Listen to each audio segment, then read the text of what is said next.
Assalamualaikum warahmatullahi wabarakatuh. Perkenalkan, saya Farah Akmaliarus dengan NIM 19050974011 dari Prodi S1 Pendidikan Teknologi Informasi 2019. Di sini saya akan menjelaskan mengenai teori gelombang. Baik, selanjutnya ada outline. Outline di sini adalah garis besar yang akan kita bahas di dalam teori gelombang ini. Yang pertama ada pengertian dari getaran dan gelombang. Yang kedua ada klasifikasi gelombang. Kemudian yang ketiga ada frekuensi range. Kemudian yang terakhir ada sifat-sifat dari gelombang. Baik, yang pertama ada pengertian getaran dan gelombang. Getaran merupakan suatu gerak bolak-balik di sekitar keseimbangan. Gelombang adalah suatu getaran yang merambat. Selama perambatannya, gelombang membawa energi. Pada gelombang, materi yang merambat memerlukan medium, tetapi medium tidak ikut berpindah. Kemudian slide selanjutnya ada contoh getaran dan gelombang. Di situ teman-teman semuanya bisa lihat ya, ada gambar contoh dari getaran sama gelombang. Di dalam contoh getaran tersebut, misalkan terdapat sebuah bandul yang tergantung. Bandul tersebut kemudian disimpangkan ke titik A, lalu dilepaskan seperti pada gambar. Terlihat bahwa bandul tersebut berayun secara bolak-balik melewati titik setimbang B. Bandul bergerak teratur hingga melemah dan berhenti. Nah, gerak bolak-balik suatu benda secara teratur melewati titik setimbangnya itulah yang disebut dengan getaran. Misalkan pada mula-mula bandul berada pada posisi setimbang di titik B, bandul kemudian disimpangkan ke titik A lalu dilepaskan. Ketika bandul menempuh titik A, B, C, B, A, maka gerakan bandul disebut satu getaran. Dan ketika bandul menempuh titik A, B, C, maka gerakan bandul disebut dengan setengah getaran. Kemudian di samping contoh gambar getaran ada contoh dari gelombang. Teman-teman bisa lihat ya, gambar di samping itu menunjukkan seorang anak yang mengikat ujung seutas tali pada sebuah ranting pohon. Kemudian anak tersebut menggetarkan ujung tali lainnya ke atas bawah secara teratur. Terlihat bahwa lama-kelamaan getaran tersebut merambat panjang tali hingga mencapai ujung tali yang terikat dan membentuk gelombang. Dari ilustrasi tersebut kita memperoleh definisi bahwa rambatan dari suatu getaran disebut dengan gelombang. Nah, selanjutnya kita memasuki outline yang kedua, ada klasifikasi gelombang. Nah, klasifikasi gelombang ini dibagi menjadi 3. Yang pertama ada gelombang menurut medium perambatan gelombang. Itu terdiri dari gelombang mekanik dan gelombang elektromagnetik. Yang kedua, gelombang berdasarkan arah rambat dan getaran. Ada gelombang transversal dan longitudinal. Kemudian yang terakhir ada gelombang menurut perambatannya, yaitu berjalan dan gelombang stasioner. Kita akan membahas sedikit perihal pengertian dari gelombang-gelombang yang di dalam klasifikasi ini ya. Yang pertama ada gelombang mekanik. Apa sih gelombang mekanik itu? Nah, gelombang mekanik adalah gelombang yang diciptakan oleh proses mekanik. Gelombang seperti gelombang suara, gelombang laut, dan gelombang kecut adalah beberapa contoh dari gelombang mekanik.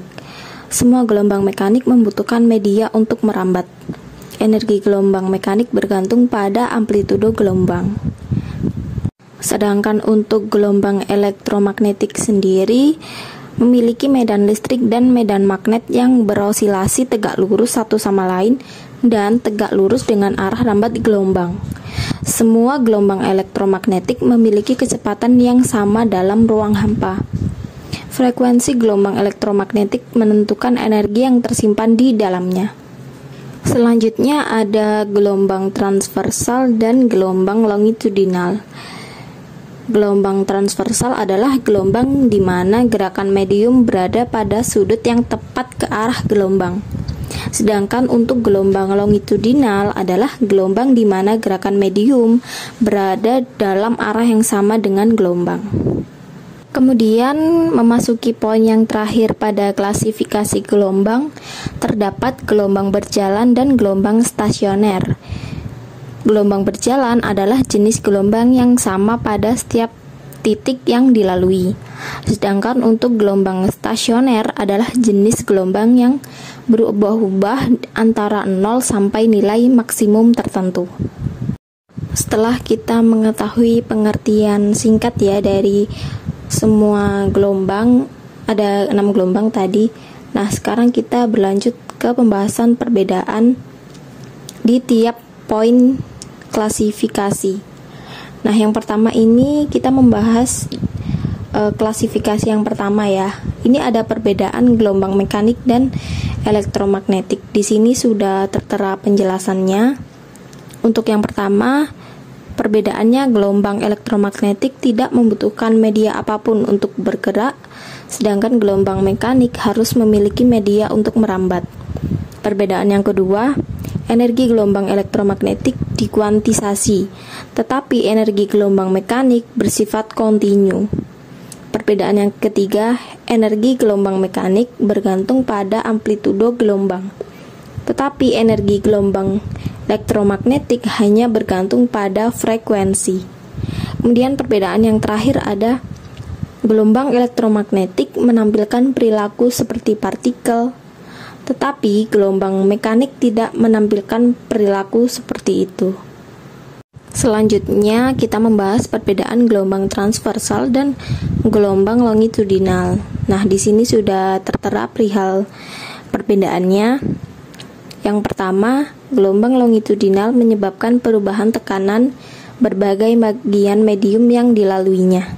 Di sisi lain, gelombang transversal tidak menyebabkan perubahan tekanan pada medium yang dilaluinya. Untuk poin 2, gelombang longitudinal dapat ditransmisikan melalui ketiga jenis media, yaitu padat, cair, dan gas. Sebaliknya, gelombang transversal hanya dapat ditransmisikan melalui padatan atau permukaan cair. Poin ketiga, gelombang longitudinal bergerak dalam bentuk rapatan dan regangan, sedangkan gelombang transversal tidak. Kemudian untuk yang terakhir, media material sangat penting untuk transmisi gelombang longitudinal, sedangkan medium material tidak diperlukan untuk transmisi gelombang transversal. Lalu untuk poin terakhir, perbedaan gelombang berjalan dan gelombang stasioner. Di situ sudah terdapat tabel perbandingan antara gelombang stasioner dan gelombang berjalan. Yang pertama, parameter perbandingannya properti gelombang. Di gelombang stasioner tidak mengangkut energi. Untuk yang gelombang berjalan mengangkut energi. Poin kedua, amplitudo. Gelombang stasioner berosilasi dengan amplitudo yang berbeda, sedangkan gelombang berjalan merambat dengan amplitudo yang sama. Selanjutnya ada frekuensi range. Di sini terdapat gambar mengenai ukuran frekuensi dan panjang gelombang. Ada yang namanya spektrum gelombang elektromagnetik. Nah, spektrum gelombang elektromagnetik adalah ragam gelombang elektromagnetik yang dikategorikan berdasarkan rentang frekuensinya. Contohnya seperti pada gambar, yaitu yang pertama ada gelombang radio. Gelombang radio dikelompokkan menurut panjang gelombang atau frekuensinya. Jika panjang gelombang tinggi, maka frekuensinya rendah. Gelombang radio dihasilkan dari muatan-muatan listrik yang dipercepat melalui kawat-kawat pengantar. Muatan-muatan ini dibangkitkan oleh rangkaian elektronika yang disebut osilator. Yang kedua ada microwave atau gelombang mikro. Adalah gelombang radio dengan frekuensi paling tinggi di atas 3 GHz. Tak hanya untuk memasak, gelombang mikro juga digunakan untuk alat komunikasi berupa radar yang banyak digunakan dalam pesawat terbang. Selanjutnya ada infrared atau sinar inframerah yang tak bisa diamati dengan mata telanjang. Penggunaan infrared biasanya digunakan untuk mengambil citra bumi dari atas menggunakan pesawat atau satelit. Selanjutnya ada visible atau sinar tampak. Nama lainnya adalah cahaya, yang membuat kita mampu melihat objek dengan baik. Panjang gelombang tampak bervariasi tergantung warnanya. mulai dari panjang gelombang kira-kira 4 kali 10 pangkat min 7 meter untuk cahaya violet atau ungu, sampai 7 kali 10 pangkat min 7 meter untuk cahaya merah. Selanjutnya yaitu ultraviolet. Sinar ultraviolet dihasilkan oleh beberapa molekul dan atom dan memiliki frekuensi antara 1015 Hz sampai 1016 Hz. Di alam semesta kita, matahari adalah sumber sinar ultraviolet atau sinar UV. Selanjutnya ada sinar X-ray. Sinar X-ray disebut juga dengan sinar Ronsen yang banyak dimanfaatkan di dunia medis. Nah, sinar ini memiliki panjang gelombang sangat pendek, yaitu berkisar antara 0,01 nanometer dan memiliki frekuensi antara 1016 hingga 1021 Hz. Kemudian yang terakhir ada sinar gamma. Sinar gamma adalah radiasi elektromagnetik terkuat yang bahkan bisa menembus tembok. Sinar gamma memiliki energi foton yang melebihi puluhan ribu hingga triliun elektron volt. Di dalam bidang medis, sinar ini digunakan dalam alat positron emission tomography atau disingkat PET untuk terapi radiasi dan pengobatan kanker. Selanjutnya pembahasan mengenai sifat gelombang mekanik dan elektromagnetik. Yang pertama ada sifat dipantulkan atau refleksi. Pemantulan gelombang yaitu ketika sebuah gelombang menabrak sebuah penghalang atau sampai di ujung batas, maka akan mengakibatkan suatu medium yang dirambatnya. Sebagian gelombang tersebut dipantulkan. Sudut pantul merupakan sudut yang dibentuk oleh sinar pantul terhadap garis yang tegak lurus pada permukaan pantulannya. Kemudian yang kedua adalah absorpsi atau penyerapan. Beberapa material atau bahan padat dapat menyerap atau memantulkan gelombang dengan kadar yang berbeda-beda. Kemudian yang ketiga dibiaskan atau refraksi. Pembiasan gelombang yaitu jika gelombang datang pada suatu permukaan batas yang memisahkan dua daerah dengan laju gelombang berbeda, sebagian gelombang juga akan dipantulkan dan sebagian yang lain akan ditransmisikan atau diteruskan. Jadi pembelokan berkas gelombang yang diteruskan disebut pembiasan atau refraksi. Selanjutnya poin 4, pelenturan atau difraksi. Difraksi gelombang adalah suatu pembelokan atau penyebaran gelombang karena melewati suatu celah kecil atau ujung sebuah penghalang. Ketika lebar celah lebih besar dibanding panjang gelombang dari berkas-berkas gelombangnya, maka efek difraksinya kecil. Ketika celah lebih sempit, maka efek difraksinya menjadi lebih jelas. Efek difraksi terbesar yaitu pada saat lebar celah sama dengan panjang gelombang berkas. Lanjut, poin 5 ada interferensi atau memadukan.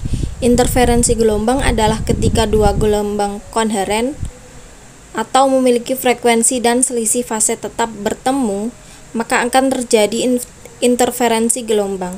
Jika dua sumber koheren S1 dan S2 menghasilkan dua muka gelombang lingkaran, kedua muka gelombang itu akan bertemu dan membentuk pola interferensi pada permukaan air.